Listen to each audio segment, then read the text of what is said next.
Blink-182's Untitled record is turning 20 in 2023 and is the perfect record for my first retro review.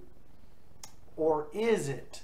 What kind of score do I give to Blink-182's weird record from the year that I graduated high school? Is it the perfect record, or are there some songs that I would throw out? Watch this video and find out all those answers and celebrate 20 years of Blink-182's 5th studio record. Blink-182's discography can be segmented into very distinct eras.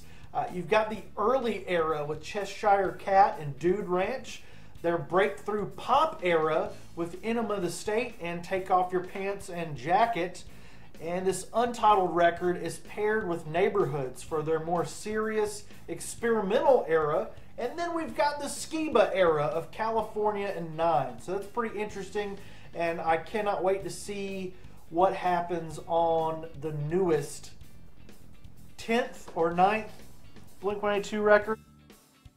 Mark says that this record is called Untitled, but Mark also says that 9 is their 9th studio album, so I digress with Poopy Pants. Tom and Travis had worked in Boxcar Racer together, and Travis went off to the amazing Transplant supergroup, and they both came back to Mark Hoppus with the desire to do something very different, to allow the freedoms of side projects into their day job, as it were. And Mark said, okay. And they played the weird stuff that came to their heads. It just so happened to be. Tattoo artist did this. Feeling This treated the world to the sound of the new Blink-182, with the sound familiar enough, while also showing off the extreme creativity in songwriting and some inspiration taken from some soaring heights in the music world. Music legends like the Beach Boys, Led Zeppelin, and Captain America is where that "get ready for action" line came from. This song represents a bridge between what the band had previously done and yet sort of greased your ears for and your soul, kind of some soul grease for what you were about to have entered into your body.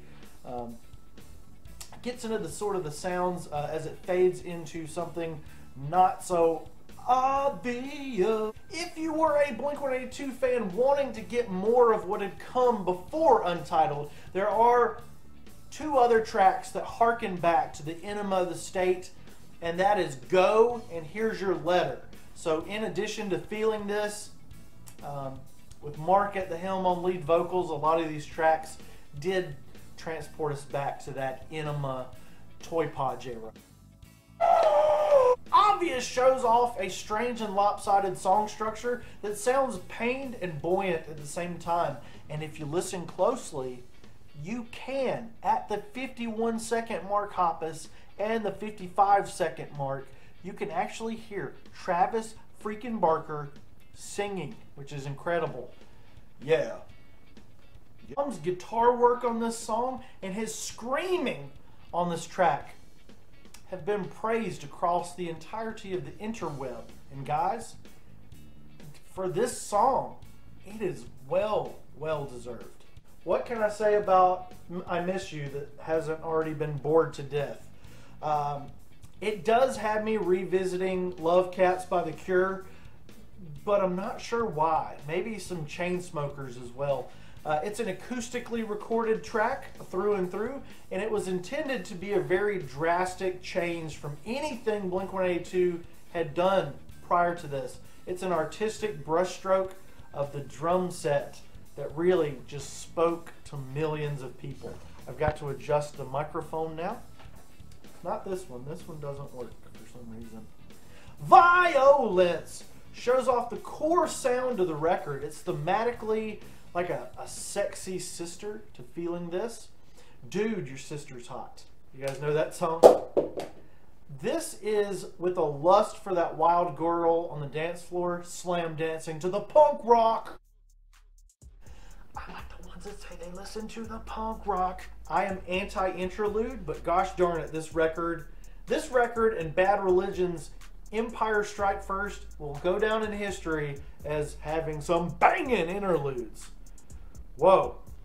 All other interludes can pass away, fall away, but not these. Mark Tom and T. Ravis are on fire with the production and writing here, with Mark Hoppus's personal narratives from days long past playing a vital part in what feels like a concept record at this point. Or do we want to go that route? We will say, I think this is a concept record, guys. Stockholm Syndrome features Mark Hoppus breaking his vocal cords like he hadn't done since Dude Ranch. And he's actually spoken about this one being one of his favorite Blink-182 songs of all time. So that echo at the end, that unplug that reaches into down, down, down, down, down, down, down, down. It's a big song. It feels like rain, and weren't there gangsters in the music video as well? It's interesting as we go through these tracks, even with interludes, multiple interludes. So far, this album has had no skips. Is this a perfect record?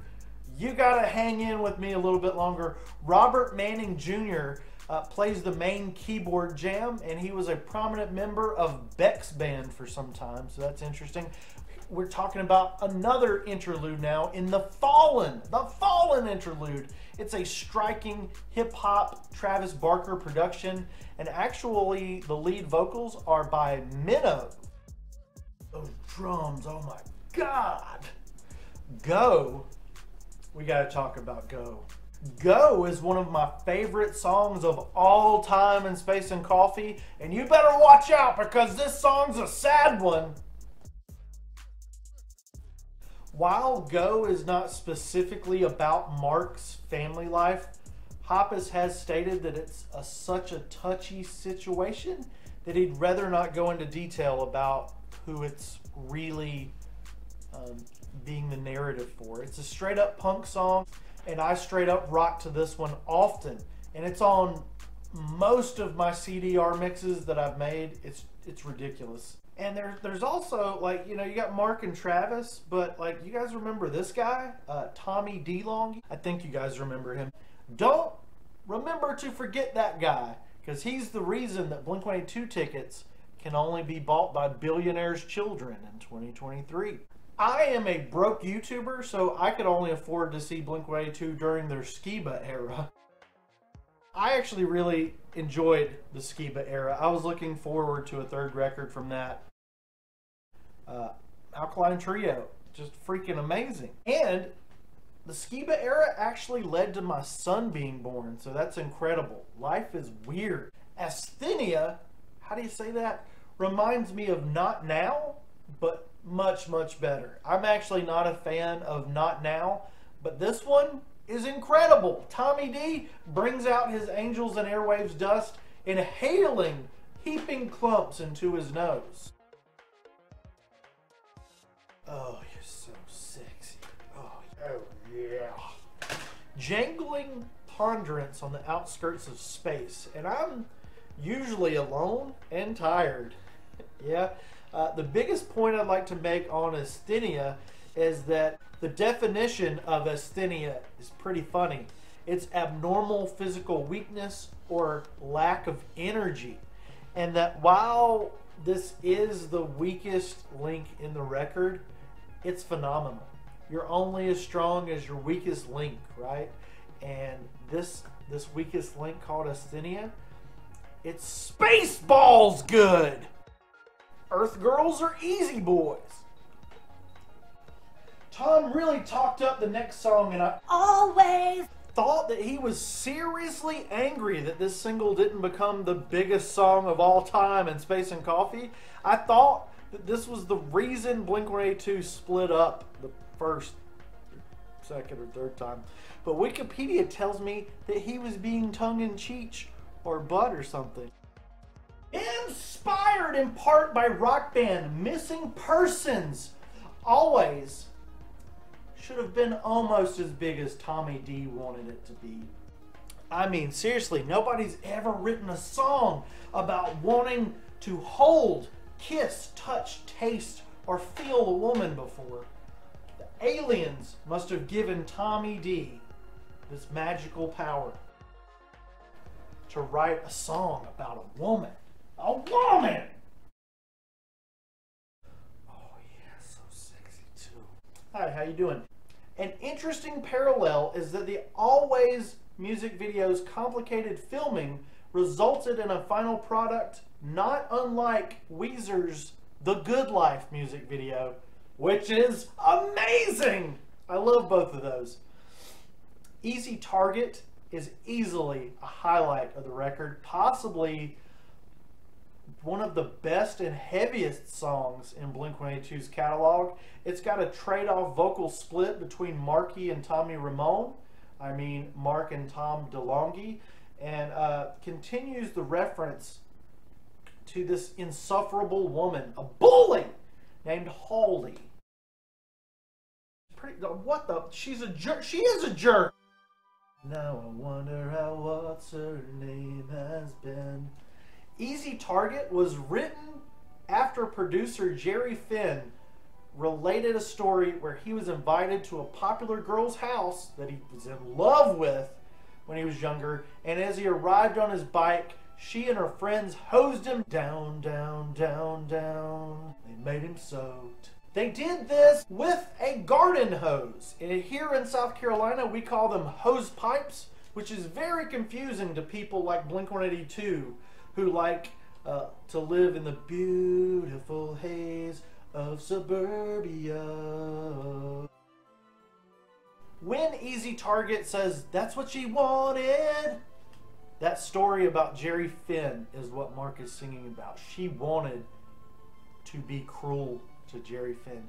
Now we have a dream come true moment for the band beyond rock stardom that they had already achieved. While Matt Skiba got to first celebrate The Cure in lyrical mention on the album California, Tom and Mark, and probably Travis too, adore The Cure.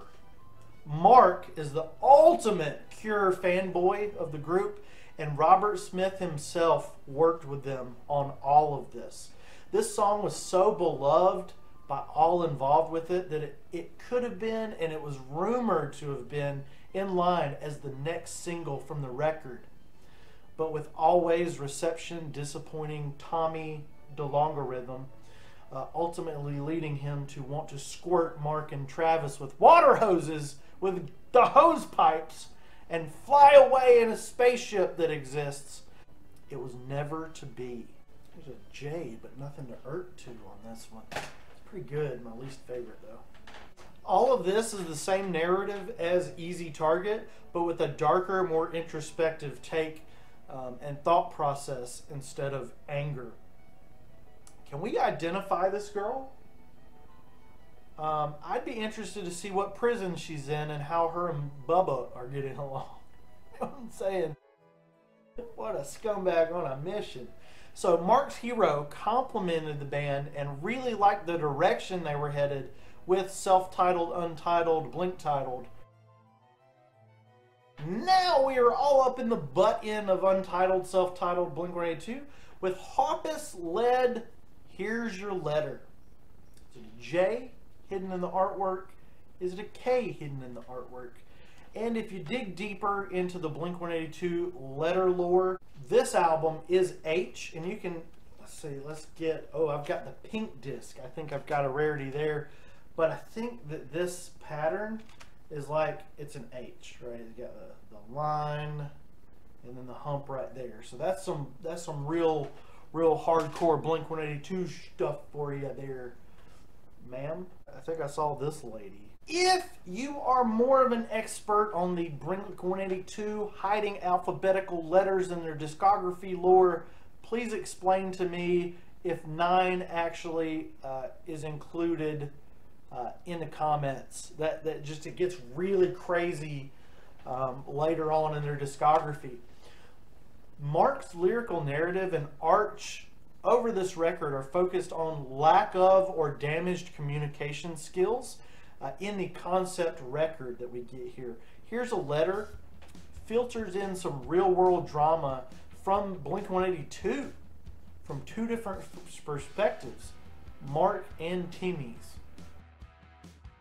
Here's Your Letter is a great song, and it really brings out a boxcar racer personality on Tom's guitar work.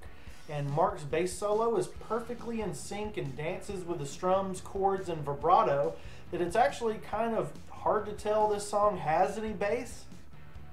I bet Mark played guitar on this. 1, 2, 3, 4. Did you guys know that Blink-182 do not have any 5-minute songs or crafts? They hate the number 5 right now. Untitled, self-titled, Blink-182 ends with a song called I'm Lost Without You. They just skip any potential 5-minute long songs. This beast is 6 minutes and 20 seconds. Delonge, Thomas Matthew Delonge, sings over a simple melody on piano. A departure even from this experimental masterclass in pop-punk music. Mr. Tom DeLonge. Tom DeLonge wants you to spend $8 million on a pair of headphones. Turn all the lights down now. Sit in your dirty floor and let this song take you away. He wants you to get lost on planet Earth, basically. There's plenty to get lost or drown in here. They've cloned Travis Barker 50 times according to the band and the internet, although that's probably because that's the legal limit of cloning Travis Barker. My sources, don't tell anybody, say they actually cloned him 182 times. Some more cliff notes from the musical history informing this song are the works of Pink Floyd, God bless color-themed bands, and a band called Failure, whose biggest success was a song called Another Space Song, which definitely sounds like something Mark, Tom, and Travis could be vibing with at any given moment. Probably Tom, because aliens. Untitled is a record made from adversity and even some hurt feelings in a 3-way sparring match on the emotional highway while getting an enema. Think about that. Pain really fueled the creative process here. The creative excretions of Mark, Tom, and Travis. If I had to sacrifice one song off this record for some sort of Facebook one must go post, I hate those, it would be Asthenia. But even that one is just fantastic. I would fight for Asthenia. I would fight for that weakness, physical weakness. While Enema in the State and even Dude Ranch are near perfect albums, I'd say that Untitled here, it's actually perfect. At nearly an hour long, these songs just transport you all over your emotional map, entertaining you, but making you think at the same time. It's dark, it's deep, and it stands up to 2 decades of listening. 5 out of 5 for this record. If you like this video, you can hit the like button for free. You can buy me a very cheap coffee, or share this video with trillions of other life forms on distant planets like Alderaan. Ask Tom about that. I am obsessed with Blink-182, Green Day, and just about every rock band like them on the planet. So check out one of these other videos after liking, subscribing, commenting, and sharing.